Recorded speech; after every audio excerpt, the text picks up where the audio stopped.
Après mes salutations que j'ai fait à l'endroit de tous les électeurs de la commune de Ngor,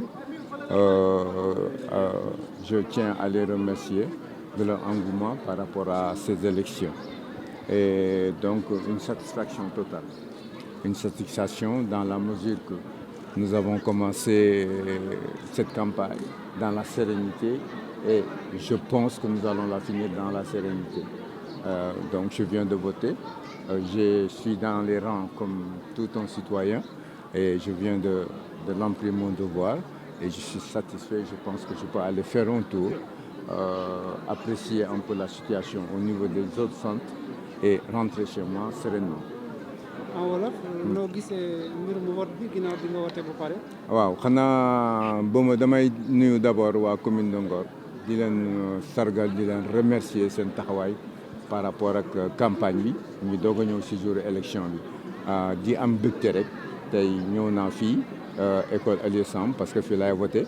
rang comme ñëpp parce que noonu laa bindoo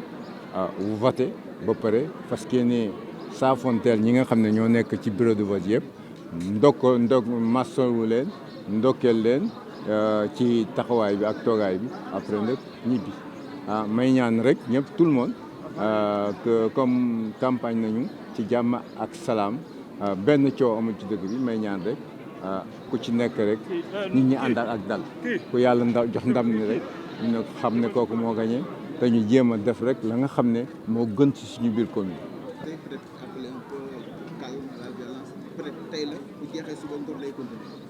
waaw mooy comme ni ma ko waxee léegi rek bien sûr que violence ñun waxuñu ci dara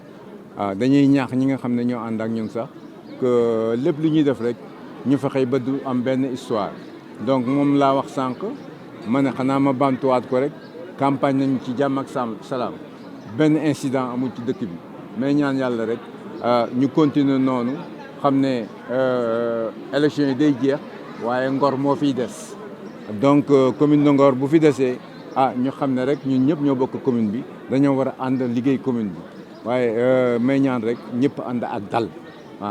ñëpp tout le monde ñoo ànd ak dal xam ne lii ay élection day passé waaye dëkk bi moo fiy des après